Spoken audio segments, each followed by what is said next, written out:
Now here's a neat find. Woodpecker has been at work. It's probably a pileated. Thank you so much for joining us for another episode of Birding with Bob. And I'm joined by Bob Holtz, who is one of our naturalists for Anoka County Parks and also an ornithologist, which means that you are a bird expert. You are a birder. I'm a birder. And today we're going to be talking about woodpeckers, which a lot of us are somewhat familiar with around Minnesota. Talk a little bit about how many there are. Well, in the world, there are over 200 species of woodpeckers, but we only have 9 of them in Minnesota. And actually in our metro area, there's basically only 7 that we're ever going to see. And 4 of those are what we call permanent residents. That is, any day of the year, we should be able to find them. The others migrate, but there's a couple little exceptions with that also, though. They all have common adaptations, and we'll talk about those later. Okay. And the diet for woodpeckers is basically insects, nuts, and other seeds. Okay. Tell us a little bit about how you would describe them. What are we looking for? Most of our woodpeckers have a combination of black and white colors. Mm-hmm. Some have a little red on them, some more than others. Okay. They range in size from a little bit bigger than a sparrow to crow-sized. Okay. So we have quite a range of sizes in the woodpeckers. And how many are in Anoka? How many different species are in Anoka County? 7 total. 7 in Anoka County. Yeah. All right. So. And the woodpeckers can vocalize, but they don't sing. Okay. So to replace the singing, they do what we call drumming. And that's hammering very hard and fast on, a little faster than that, Yes. on hard wood. And actually one even likes metal to hammer on, but we'll talk about that a little later on. Metalhead. Metalhead, yeah. And of course, that hard beak helps them with the digging out of their cavities for nests. Okay. Let's describe some of the 7 that you can find in Anoka County, starting with the downy woodpecker. Okay, the downy is our most common, it's our smallest, and it's probably the most easily to approach woodpecker that we have. What do you mean define approach? Are you talking about just being able to get within eyesight of Oh it? yeah, you can get fairly close to them, or if you're sitting outside and they're coming to your feeder, they might not be bothered by even though you're 20 feet away. Okay. So, kind of neat to see them that close at times. And what do they look like? What are some of their markings? White in front, wings that are mottled black and white. They are small, they're the little ones. The male has red on the back of his head, and they are permanent residents, so we can find them here every day of the year. How about the hairy woodpecker? The hairy is colored almost identically to the downy, but he's about 1.5 times bigger than the downy. But the key thing between telling hairies from downies is the size of their beak. The downy has a very short beak. From the base of the bill to the back of the head, it's less than half that distance, Okay. where the hairies is over half that distance. And they vocalize a bit differently too, but it's not real easy to pick out until you get a little more used to it. Okay. The hairy tends to say peeked with a real E sound, and the downy is more of a short I sound, like pick.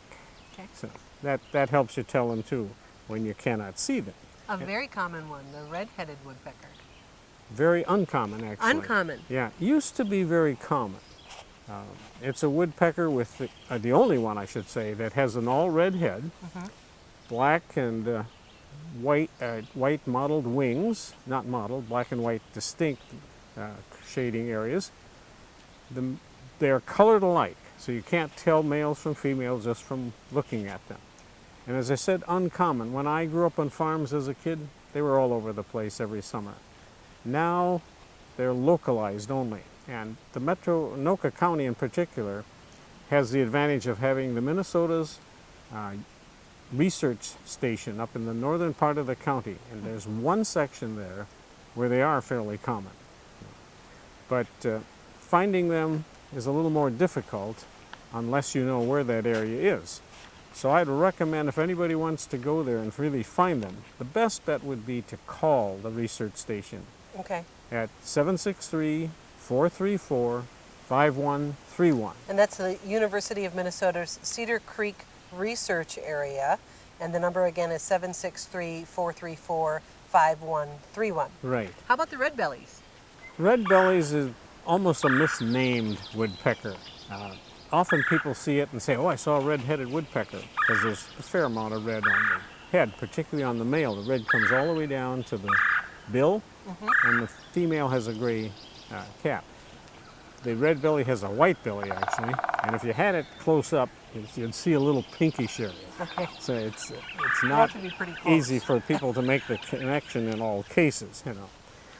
They're a woodland woodpecker, but they seem to like the wooded area to be partly a wet area. I'm not sure why, but that's what we often notice. How is the female different from the male for the red bellies? It has a gray top of its head, whereas the male, the red comes all the way down to the base of the bill. Okay. Yeah. Now a yellow-bellied sapsucker, Yeah. that sounds like a cartoon name, but that's a woodpecker? That is a woodpecker. We have two woodpeckers in the area that do not have the word woodpecker in their name. Okay.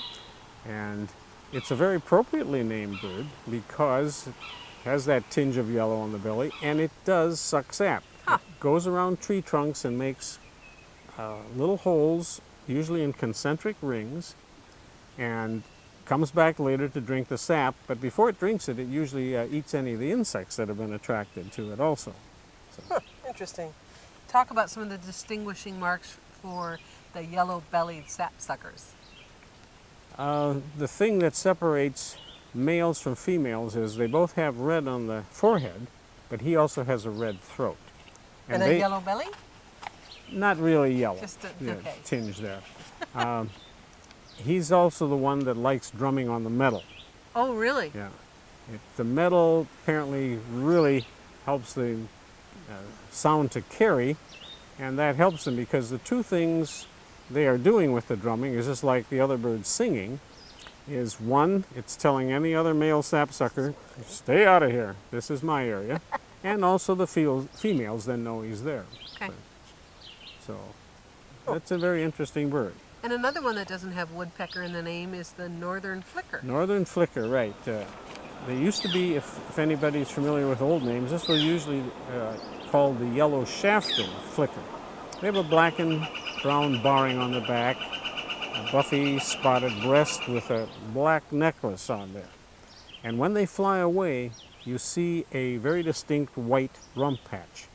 As a matter of fact, many years ago, I taught first and second graders, had a little nature club, and one Monday, a first grader came in and said, Mr. Holtz, I saw a bird fly away over the weekend and it looked like a cottontail rabbit. So I opened the book to the woodpecker's page and she pointed right to the flicker. And I thought that was such a neat example of a little kid Yep. figuring out how to describe something. I like the white patch on the rump. Right. And they are often seen on the ground because one of their favorite foods is ants. Okay. And you can imagine if you're going to survive on ants and insects in general for the woodpeckers, you need to find a lot of them. So Right. usually you can find a lot of ants in one particular spot. And their stripes are crucial. The stripe coming off at the base of the bill, the male has a black stripe there, the female does not. And there are experiments that show they recognize each other by that black stripe or lack of it. Huh. They know which is which. Yeah. Interesting. And they live here year-round or no? They're not considered permanent residents, but they are seen almost every winter, a few of them in the metro area. They're found on Christmas bird counts. I remember seeing one right on Christmas Day at my son's place who lives in Anoka County. So there's a few that hang around. And the last one is the pileated woodpecker. Now, is that the one that I see that flies kind of in swoops? Well, all the woodpeckers pretty much have an undulating flight, but he's so big, that's the real giveaway. He has a 2 to 2.5 foot wingspan. Okay. And that's a pretty good sized woodpecker. That's a big bird. The only thing that was a little bigger than him was the ivory-billed, but I can remember being, I think, 11, 12 years old and running to my bird book because I just saw an ivory-billed woodpecker. And then I found out they're not in Minnesota, so I figured, well, it must be pileated. you know. Okay. Okay. Talk a little bit about this big one. The thing that to me is most interesting is their ability to dig a nest cavity.